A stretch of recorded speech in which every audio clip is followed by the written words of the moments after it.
ऐन उन्हाळ्यात लांबाणी शिवारातील पाण नदीवरील बंधारा पाण्याने तुडुंब भरलेला पाहून शेतकरी सुखावला असून या बंधाऱ्यातील पाण्याचे आमदार कुणाल पाटील यांच्या हस्ते जलपूजन करण्यात आले। ऐन उन्हाळ्यात लांबकरी शिवारातील पाण नदीवरील बंधारा पाण्याने तुडुंब भरलेला पाहून शेतकरी सुखावला असून या बंधाऱ्यातील पाण्याचे आमदार कुणाल पाटील यांच्या हस्ते जलपूजन करण्यात आले।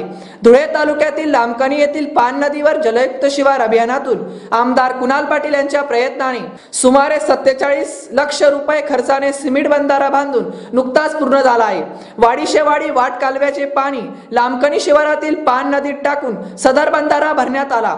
या पाण्यामुळे उन्हाळ्यात पिकांना आधार मिळाला असून जनावरांनाही पिण्याच्या पाण्याची सोय झाली आहे।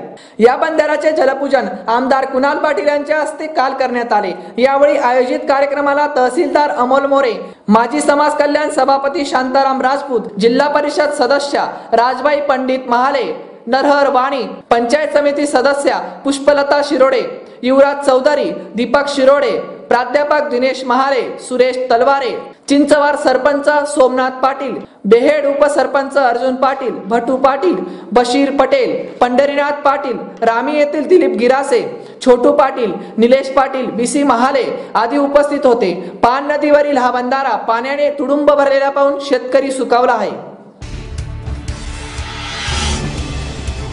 पुन्हा एक नजर ठळक घडामोडींवर।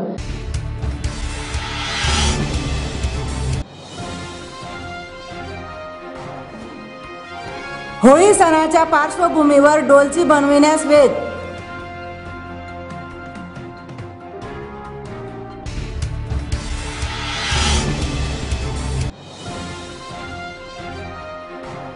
सोनवत प्रकल्प बुडी क्षेत्रात झालेल्या शेताच्या नुकसान भरपाईसाठी आमरण उपोषण।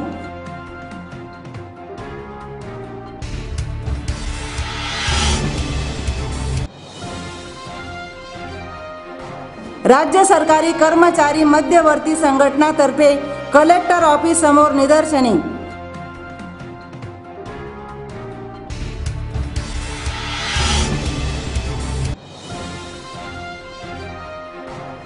आणि लांबकणी बंधाऱ्याचे आमदार कुणाल पाटील यांच्या हस्ते जलपूजन संपन्न।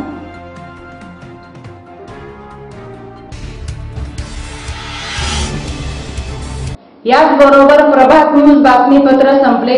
पुन्हा भेटूया पुढील बातमी प्रसारणात। तोपर्यंत नमस्कार।